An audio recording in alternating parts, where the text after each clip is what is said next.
school year is going to begin pretty quickly. For some in the Columbia Public School District, as a matter of fact, I think a week from today, they'll get a Jumpstart Day opportunity to get adjusted to new school situations. So it's something that we all adjust to. I think those of us even that don't have children in the school district sometimes have to adjust to different traffic patterns and congestion on the roads at certain time. But we also want to know what's happening. And those who do have children might want some tips that we have right now that would help you in order to make the adjustment of going back to school.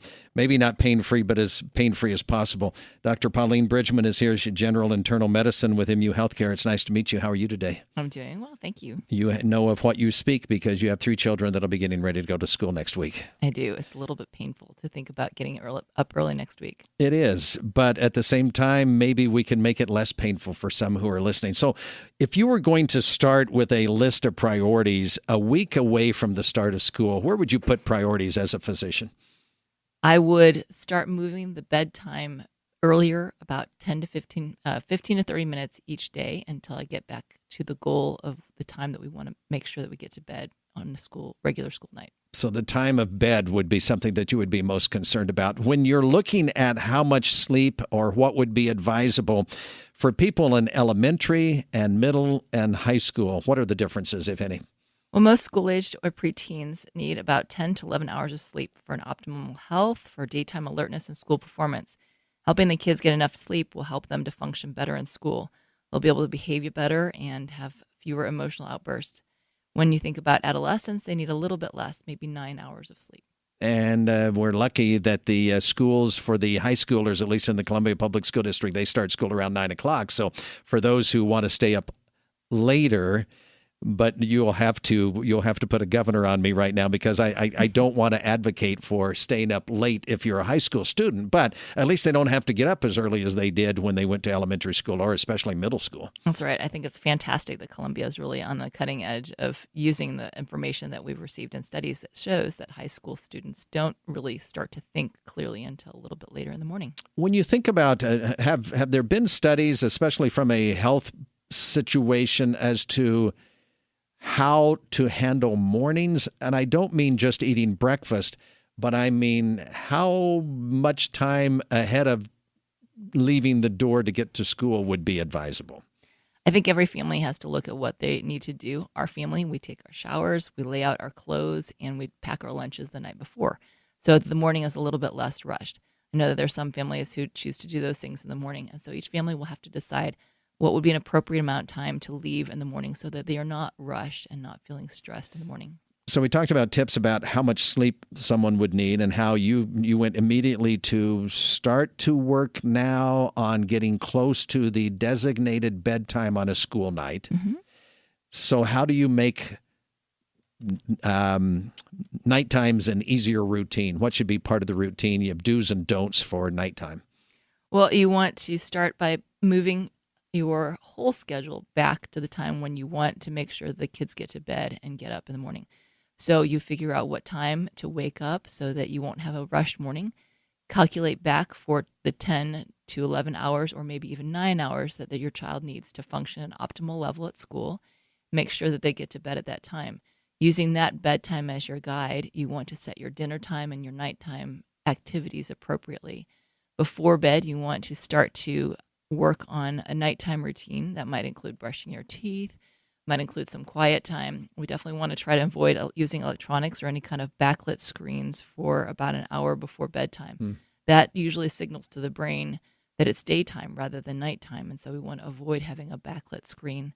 We want to make sure we don't drink drinks with caffeine after dinner time.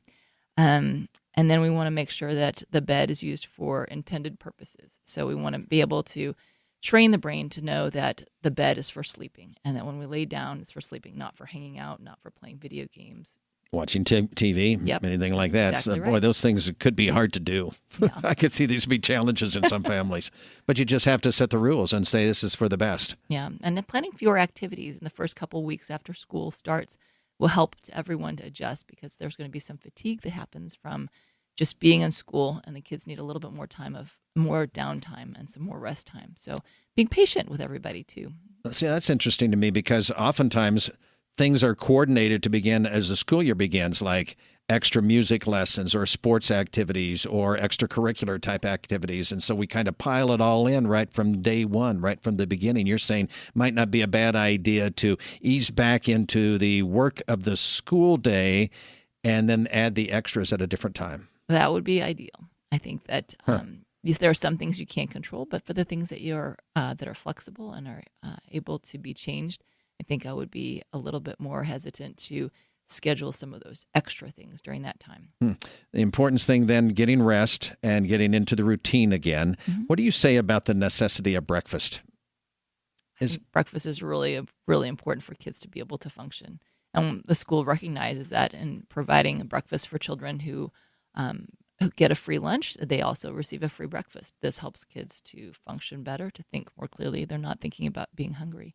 In the mornings, do you know of some families where the routines may be, I'm thinking about the walking school bus that we used to have in the school district here, how many said that was kind of a good way of starting the day because it got the kids at least some activity and they seemed more ready to settle in for the day at school. We don't have I don't think we have the formal walking school bus anymore, but I just wonder if rather than just kind of drag out, go through the routines, moping through the routines, if there's something else that people could do in their families before school to kind of get the blood flowing.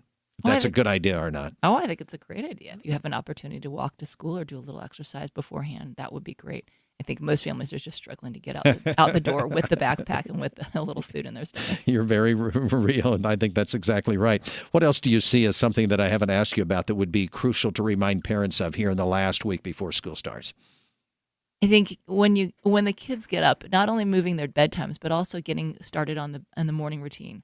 A lot of times in the summertime, we wake up and then we don't really eat breakfast for a while. We kind of lounge around in our pajamas. But starting the day going, not only waking up at the appropriate time to get ready for school, but also starting with the morning routines and getting going with brushing teeth, brushing hair, all the things that you do to get ready for school in the morning, starting to work on those things as well. Just at the same time that you're buying school supplies and getting ready for school, clothing and things like that. You want to start thinking about your whole school day and how it might shift. That's a good point. I hadn't thought of that because you're right. It's more than just waking up and saying, okay, I'm awake. It's also getting into the habit of getting ready. Many families, more than I think I remember when it was my generation, many more have been doing some of this, at least during part of the summer, because a lot more go to summer school than they used to in the past. And then many families, because of two working parents or caregivers, they already have to get their kids up during the summer so that they can get them someplace or get them ready for something that will take place. So it might not be as big a transition as it was in the past, but still school looms. And I think that it is something different than going to a daycare or going to some sort of a summer camp or something like that. It's got a different feel to it in my book.